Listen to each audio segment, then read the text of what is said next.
6 thermometer থেকে গরিষ্ঠ ও লঘিষ্ঠ তাপমাত্রা পাঠ করো এবং উপযুক্ত সারণীতে তা লিপিবদ্ধ করো।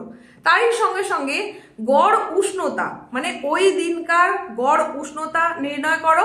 আবার তারই সঙ্গে বলতে পারে যে ওই দিনকার উষ্ণতার প্রসর নির্ণয় করো।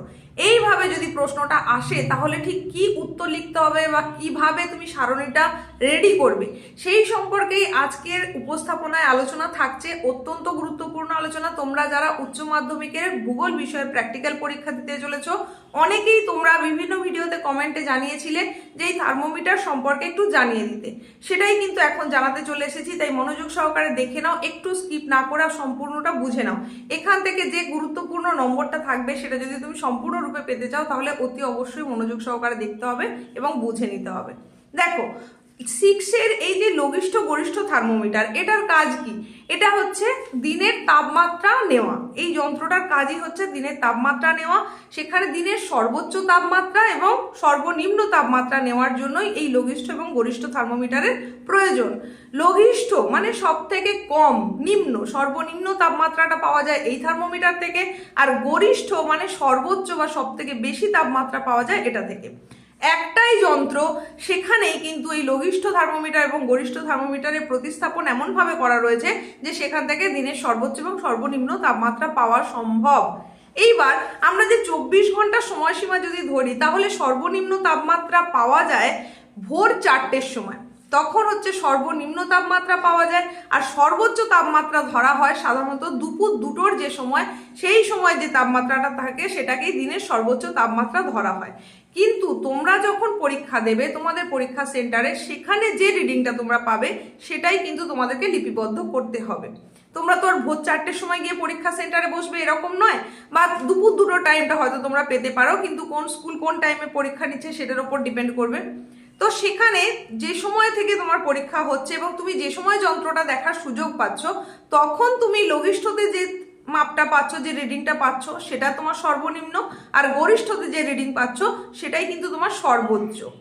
তো এখন তোমাদের পরীক্ষা চলছে, মানে এই মার্চে চলছে পরীক্ষা। এই পরীক্ষা চলাকালীন সময়ের মধ্যে দিনের সর্বোচ্চ তাপমাত্রা কখনোই সেটা 33 অ্যান্ড অ্যাভাব হয়ে যাওয়ার কথা নয়। তোমরা এটা মাথায় রাখবে, 28 থেকে 33-এর মধ্যে এই রিডিংটা হবে অতি অবশ্যই। আর সর্বনিম্নটাও কিন্তু প্রায় 22 হয়ে যেতে পারে, 22, 25 বা 27 এর আশেপাশে। মানে লঘিষ্ঠটা তখন কম হবে যখন গরিষ্ঠটা একটু কম হবে। মানে যদি গরিষ্ঠটা তোমার 33 হয়ে যায় তাহলে সেক্ষেত্রে দেখবে যে এটা 25 বা 27 এরকম হয়ে গেছে। কিন্তু যদি গরিষ্ঠটাই তোমার আরো কম হয় তাহলে এটাও আরো নেমে যাবে। সেটা ডিপেন্ড করছে ওই দিনকার কেমন আবহাওয়া তার উপরে। তোমার কোন দিন পরীক্ষা সেই অনুযায়ী তুমি রিডিংটা পাবে। তোমাকে যদি ইনস্ট্রুমেন্ট দেখতে দেওয়া হয় এবং তুমি যদি ইনস্ট্রুমেন্ট দেখাটা জানো ঠিক কিভাবে দেখতে হয়, তাহলে তো তুমি সেখান থেকে সহজেই রিডিংটা নিয়ে নিতে পারবে। এবং এখানে এই যে লঘিষ্ঠ থার্মোমিটার এবং গরিষ্ঠ থার্মোমিটার, সেখানে দু ধরনের রিডিং তোমরা পাবে, একটা ডিগ্রি সেলসিয়াস আর একটা ডিগ্রি ফারেনহাইট। ডিগ্রি সেলসিয়াসের স্কেলটা থাকে একদম মিডিলে, দুটোর জন্যই মানে লঘিষ্ঠ এবং গরিষ্ঠ দুটোর জন্যই মিডিল বরাবর যে রিডিংটা থাকে সেটা হচ্ছে ডিগ্রি সেলসিয়াস, আর দু ধারে থাকে ডিগ্রি ফারেনহাইটের যে রিডিংটা তুমি পাবে, সেই স্কেলটা কিন্তু থাকে দুপাশে। এই হচ্ছে যন্ত্রটা তোমরা যারা দেখেছো তোমরা নিশ্চয়ই জানো। তাছাড়া যারা দেখে উঠতে পারোনি তাদেরকে বলবো একটু বইটা নাড়াঘাটা করলে তোমরা অতি অবশ্যই দেখে নিতে পারবে। আমার কাছে এই মুহূর্তে যন্ত্রটা যেহেতু নেই তাই যন্ত্রটা দেখিয়ে আমি তোমাদেরকে বলতে পারছি না, কিন্তু সেখানে তোমাদেরকে ঠিক কি কি কাজ করতে হবে সেটা বলে দিচ্ছি, একটু মনোযোগ সহকারে শুনে নাও। দেখো, উপযুক্ত সারণীতে লিপিবদ্ধ করতে বলা হয়েছে। সেই সারণীটা কিরকম দেখতে হবে সেটা আমি তোমাদেরকে এখানে দেখিয়েছি, ভালো করে দেখে নাও, প্রয়োজনে অতি অবশ্যই নোট করে নাও। আমি একটু সরে যাচ্ছি, তোমরা দরকার হলে এটা স্ক্রিনশট নিয়ে নিতে পারো। দেখো, এই হচ্ছে সারণী যেটার মধ্যে তোমাদেরকে লিপিবদ্ধ করতে হবে।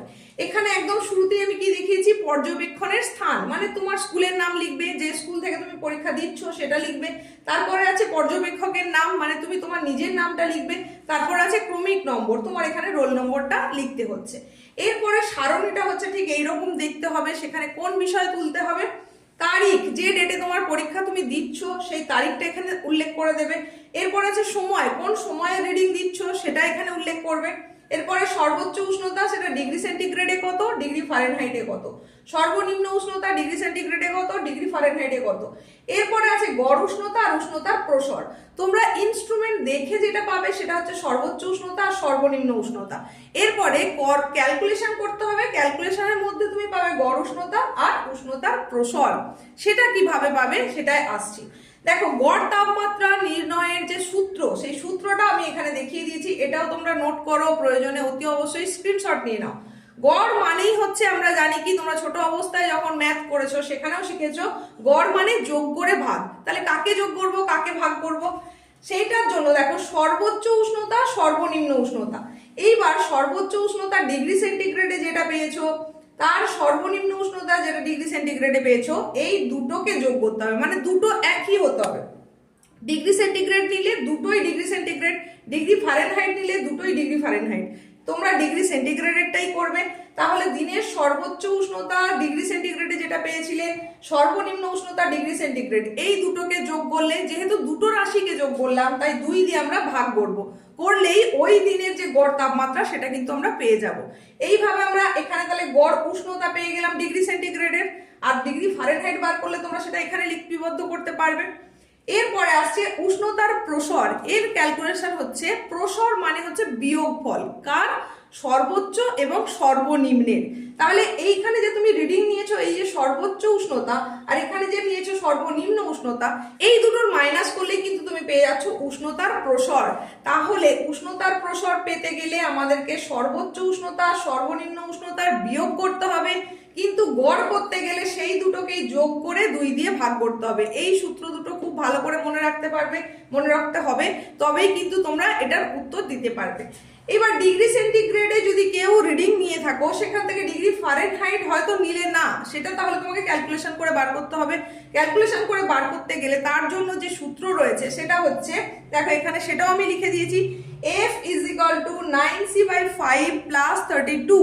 এই সূত্রে মানে এখানে তুমি c যেটা পাচ্ছ সেটা এই c এর জায়গায় বসবে, তাহলে সেইভাবে ক্যালকুলেশন করে তুমি এখানে ফারেনহাইটটা পাবে। তাহলে এই সূত্রটাও কিন্তু তোমাকে মনে রাখতে হবে, আর তা না হলে তোমাকে দুটো করে রিডিংই কিন্তু নিতে হবে, ডিগ্রি সেন্টিগ্রেডেরটাও নিতে হবে, ডিগ্রি ফারেনহাইটটাও নিতে হবে। এইভাবে টোটালটাকে ফিল আপ করতে হবে, ক্যালকুলেশন করতে হবে। এখানে তোমাদের পাঠ প্রশ্ন থাকবে, এই যে সারণীটা, এটাকেই যখন তুমি ভালো করে ফিল আপ করতে পারবে, সঠিকভাবে ফিল করতে পারবে, এর জন্য তোমার নম্বর থাকবে আলাদা, এই প্রশ্নের জন্য আলাদা নম্বর থাকবে, মানে গড় তাপমাত্রা, উষ্ণতার প্রসর এটার জন্য আলাদা নম্বর থাকবে। তাহলে এখান থেকে সম্পূর্ণ নম্বর পেতে গেলে কিন্তু টোটালটাই তোমাকে জানতে হবে ভালো করে।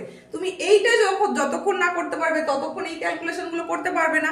তাই এটা যে শুধু তুমি করে দিয়ে চলে এলেই নাম্বার পাবে এরকম তো নয়, রিডিংটা যতক্ষণ তুমি না নিচ্ছ ততক্ষণ কিন্তু সেটা করতে পারবে না। তাই অতি অবশ্যই যত্ন সহকারে তোমাকে রিডিংটা নিতে হবে। যদি তোমাকে যন্ত্র দেখতে দেওয়া হয়, যন্ত্র যদি না দেখতে দেওয়া হয় তাহলে তোমাকে কি বললাম, একটা গড়ের কথা বলে দিলাম, সর্বোচ্চটা ঠিক কতর মধ্যে নেবে আর সর্বনিম্নটা কত নেবে, সেই অনুযায়ী ক্যালকুলেশনটা কিন্তু করে নেবে। আর এর পরেও যদি তোমাদের এই বিষয়ে কোথাও কোনো সমস্যা থেকে থাকে সেটা তোমরা কমেন্টে জানাও, অতি অবশ্যই সেই সমাধান নিয়ে পরবর্তী উপস্থাপনায় চলে আসবো। আজকের উপস্থাপনা কেমন লাগলো সেটাও কিন্তু অতি অবশ্যই কমেন্টে জানিও। দেখা হচ্ছে পরবর্তী উপস্থাপনায়।